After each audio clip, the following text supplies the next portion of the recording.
ছোট্ট গোকর্ণ পিতামাতার চরণে প্রণাম করে, গাভী মাতার প্রণাম করে, মাতৃভূমিকে প্রণাম করে সবাইকে আজকের জড়িয়ে ধরে কাঁদছে আর বলছে, মা এই ছোট্ট বয়সে হয়তো অনেক জ্বালাতন করেছি তোমায়, তুমি ক্ষমা করে দিও।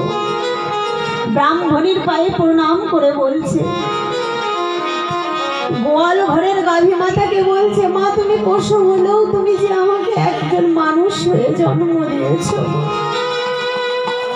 তুমি আমায় প্রণাম নিও। ভাইয়ের মায়ের এত স্নেহ কোথায় গেলে পাবো কেহ, ও মা তোমায় চরণ দুটি বক্ষে আমায় ধরে, আমার এই দেশেতে জন্ম মাগো, এই দেশেতে মরি। ধন ধান্যে পুষ্পে ভরা আমার রে বসুন্ধরা, তাহার মাঝে আছে দেশে সকল দেশের সেরা, ও সে স্বপ্ন দিয়ে তৈরি সেজে স্মৃতি দিয়ে ঘেরা।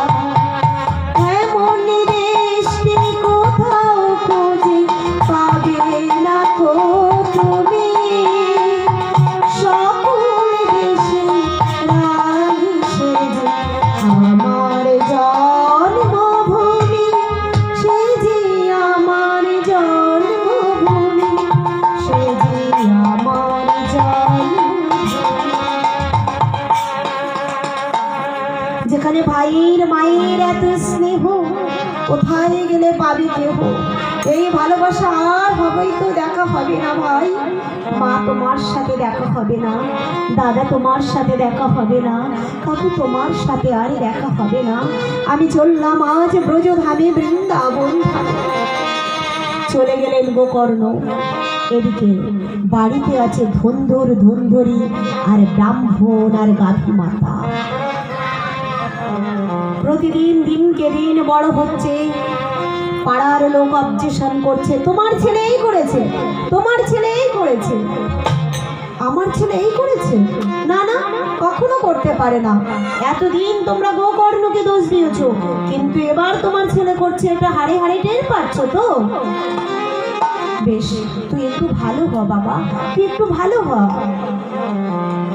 ব্রাহ্মণী প্রতিদিন ছেলেকে বলে, কিন্তু এই পুত্র তো নিজের পুত্র নয়, এটা তো ব্রাহ্মণের পুত্র নয়, এ তো গুণের পুত্র, একে আর ভালো ভাই। এখন এই ছেলে যখনই যা টাকা চায় তখন সেই টাকা দিতে হয়, যা ইচ্ছা তাই করে। একদিন অনেক বড় হয়ে গেছে, এবার আস্তে আস্তে বড় হয়েছে। বাজির সঙ্গে মিশে 2 আঙুল দিয়ে বিড়ি খায়, কখনো সিগারেট খায়, কখনো 3 আঙুল দিয়ে খৈনি খায়, কখনো 5 আঙুল দিয়ে মদ খায়, কখনো 10 আঙুল দিয়ে গাঁজা খায়, কোনো আঙুল তার ফাঁকা নেই। প্রতিদিন চলছে দিনের পর দিন। এইভাবে অত্যাচার অনাচার করতে করতে অবশেষে ব্রাহ্মণ মারা গেল। বেঁচে আছে একমাত্র মা ধুন্ধরি আর ধুন্ধর। দুজন থাকতে থাকতে আজে বাজে সঙ্গ আর মেয়েদের নিয়ে ঘরে নৃত্য করে, নাচ করে, আনন্দ ফুর্তি করে। এইভাবে আনন্দ ফুর্তি করতে করতে যখন বার বলি তাদের নিয়ে আনন্দ করছে, তখন তারা মিলে কি করলেন, টাকা একদিন অর্থ কম দিয়েছে বলে একজন পায়ের দিকে ধরেছে আর একজন গলার দিকে চেপে ওই ধুন্দুরিকে আষ্টে পিষ্টে চটকে মেরে ফেলে দিয়েছে, দিয়ে ঘর বন্ধ করে দিয়ে চলে গেছে। পাড়ার লোক একদিন, দুদিন, 3 দিন, 1 মাস পরে বলছে, কই আর তো সেই উপদ্রব হয় না, আর সেই অত্যাচার হয় না, আর সেই অনাচার হয় না, নিস্তব্ধ নিঝুম কেন? চল দরজাটা খুলি। দরজাটা খুলে দেখে মৃতদেহ। দেখো, যার পিতা ছিল একজন ব্রাহ্মণ, যার ভাই ছিল একজন পরম বৈষ্ণব, আর তাদের গৃহে দেখো কি হয়েছে, বংশ নির্বংশ করে গেল। ওই বাড়িতে প্রতিদিন সব সময় একটা পাশ দিয়ে গেলে যেন ভূতের উৎপাত, আর মানুষ ভয় পেয়ে যায়। বৃন্দাবনে গোকর্ণ আস্তে আস্তে অনেক বড় হয়েছে, দেশের মানুষ অনেকে ঘুরতে গেছে, তাদের কাছে জিজ্ঞেস করছে, হ্যাঁ গো, আমার ভাই ধন্দুরি কেমন আছে তোমরা জানো? আমার মা কেমন আছে, আমার বাবা কেমন আছে? তোমার মা, তোমার বাবা, তোমার ভাই কেউ নেই। সে কি, কেউ নেই? না না, তোমাদের বংশে কেউ নেই। তাহলে তোমার বাবাকে মেরে দিয়েছে তোমার মা আর ভাই মিলে, অবশেষে তোমার ভাইয়ের অত্যাচারে মাও মারা গেছে, আর লোকেরা তোমার ভাইকে মেরে দিয়েছে। সে কি, আমার গাভী মাতা মা কেমন আছে তা তো আমরা কেউ জানি না। একদিন গোকর্ণ খোঁজ করতে করতে গ্রামের বাড়িতে এসেছে। আজকের আপনারা যে ভাগবত কথাটা আস্বাদন করছেন, এটা হলো সাপ্তাহিক ভাগবতের 1ম অধ্যায়ের ভাগবত।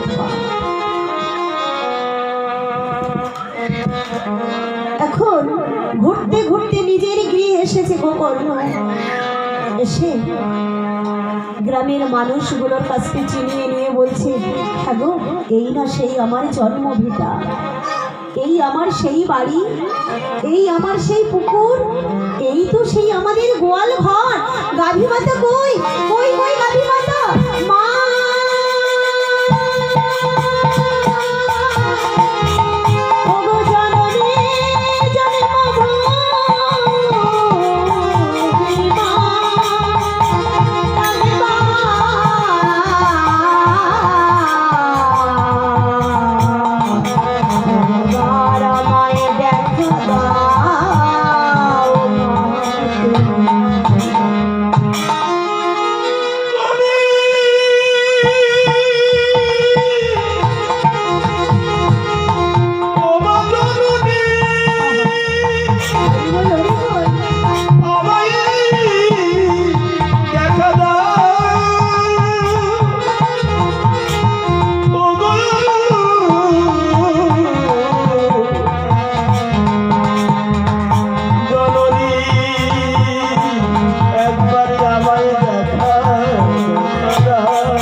জননী জানে মুঘনি মা, তুমি আমার প্রণাম গ্রহণ করো। ওগো মা, জননী জানে মুঘনি সর্বায় শিবা।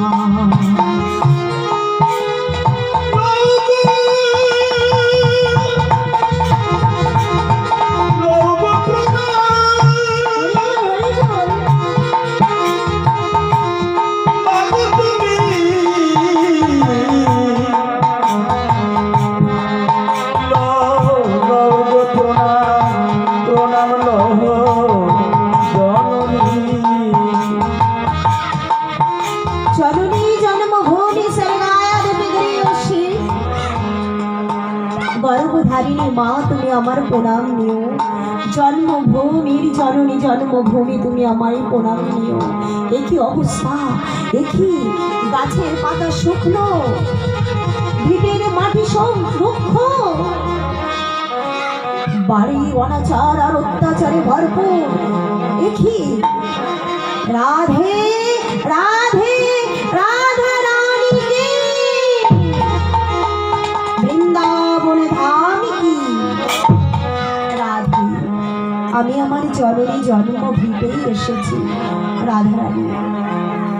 আজ আমি এখানে খুব বেশি অন্ন গ্রহণ করে নিশি যাপন করব।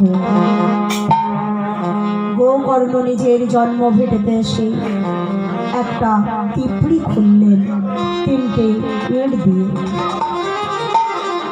টিপড়ি খুঁড়ে হব্বিষি অন্ন, আতপ অন্ন, সেটা যতবার নিবেদন করে সেবা করতে পারে যাবে ততবার প্রেত আত্মা সে বাধা দিচ্ছে, আমাকে দে, আমাকে দে, আমাকে দে, আমাকে দে।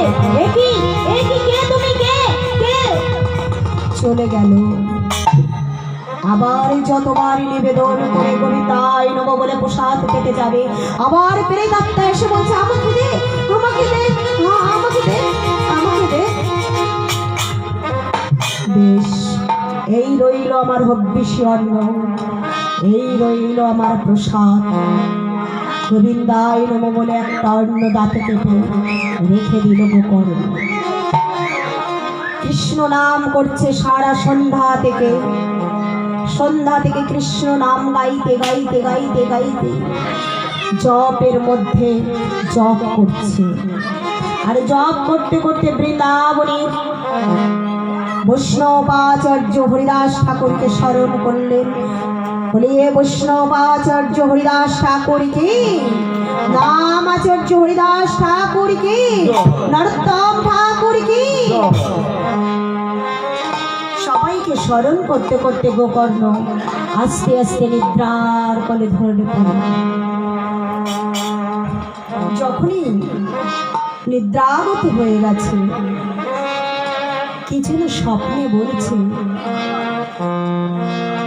ভাই জীবনে অনেক অপরাধ করেছি ভাই, একদিনও তোকে ভালোবাসিনি, বাবাকে ভালোবাসিনি, মাকে ভালোবাসিনি, কিন্তু আমি বড় জ্বালাই জ্বলছি ভাই, আমাকে উদ্ধার কর। একবার তোর ওই বৃন্দাবনে ছোটবেলায় বলেছিলি নিয়ে যাবে, আমাকে নিয়ে চল ভাই, আমাকে নিয়ে চল, আমি যাব। কিন্তু কে তুই? আমি তোর ভাই বন্ধু, তুই কি করলে উদ্ধার পাবি? ভাই যদি এই গৃহে সাপ্তাহিক ভাগবত পাঠের আয়োজন করা হয় তাহলে আমি উদ্ধার পাবো, আমি উদ্ধার পাবো, আমি উদ্ধার পাবো। বেশ,